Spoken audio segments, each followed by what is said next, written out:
Poštovani gledatelji, dragi Hrvati diljem svijeta, dobrodošli u Sliku Hrvatske. Emisiju počinjemo velikim, 100. rođendanom jedne od najstarijih župa hrvatske dijaspore. Da je riječ o uistinu važnom jubileju govori i to što je grad Chicago 29. travnja 2012. proglasio službenim danom hrvatske župe Svetog Jeronima. Znamo da je, nakon što je isplovio iz Southamptona u Engleskoj, na putu za New York 15. travnja prije točno 100 godina potonuo Titanic. Manje je poznato da je 5 dana nakon toga ovaj put iz francuske luke Le Havre i, hvala Bogu na sretno putovanje za New York, krenuo fra Leon Medić. Stigavši u New York, nastavio je put vlakom za Chicago, kamo je stigao potkraj travnja 1912. te odmah počeo okupljati Hrvate. Ova je zajednica, dakle, 4000 milja daleko od Hrvatske, nastanila se u jednom ogromnom gradu uz jedno veliko jezero veličine Jadranskog mora.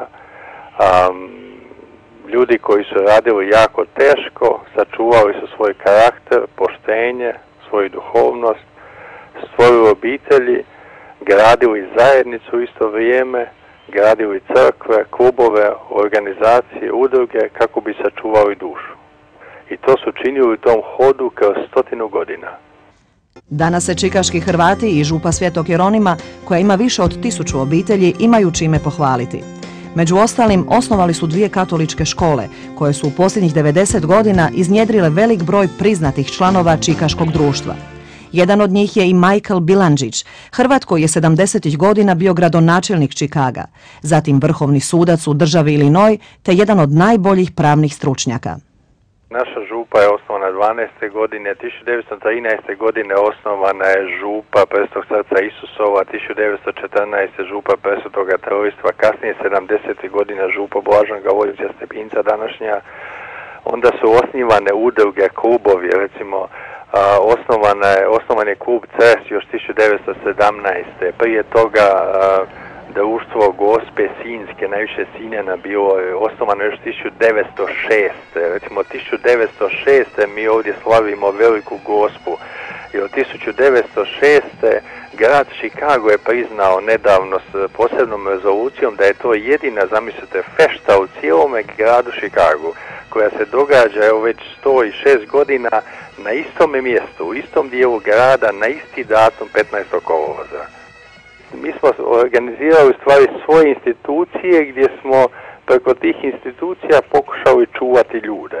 Recimo, grad Chicago je tako 1998. godine priznao ovdje, kad je Stepinac proglašen blaženim, je dao ulicu kardinala Stepinca, upravo koja ide ispred naše crkve, ovdje sve do jednog poznatog stadiona White Sox.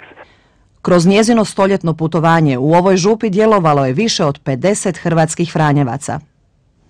Zamislite, u to vrijeme, početkom stoljeća, u 20. godina, ljudi koji su preko Atlantika otišli, više se nikada nisu vratili doma, nisu mogli putovati doma zbog prilika u Hrvatskoj Europi. I to su zaista bile žrtve i cijeli život žrtvovan samo s jednim ciljem, brige za ljude. Ovdje postoji jedna sekcija na jednom groblju u Chicagu gdje su pokopani Franjevci. Njih 40 su ovdje pokopana, baš u Chicagu. Jedan predivna skulptura koju je radi Ivan Meštrović, preminuće Svetoga Franje, krasi taj dio groblja gdje su ta braća pokopana. Velika je i bogata povijest župe Svetog Jeronima i čikaških Hrvata i njezini župljani, na čelu s fra Jozom Grbešom, odlučili su 100. rođendan dostojno obilježiti. Prvi je dio Pogled unatrag, projekt 100 godina fotografije, dokumenata, priča i sjećanja. U izradi je i film o 100 godina djelovanja ove župe. Radi ga Marija Dugančić-Pašić, višestruko nagrađivana producentica koja je u 17 godina televizijske karijere radila za informativni program CNN-a, Foxa i ABC-a.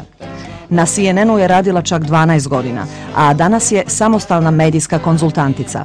Ideja za jedan dokumentarni film koji će ispričati priču o ovoj doista posebnoj hrvatskoj katoličkoj župi i Franjevcima koji se već stoljeće i više brinu o svojim sunarodnicima.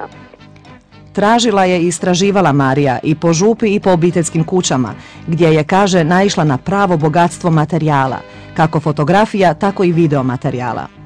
Sve je digitalizirala i pomno kronološki sabrala u modernu i dinamičnu cjelinu, koja će svjetlo dana ugledati u kolovozu ove godine.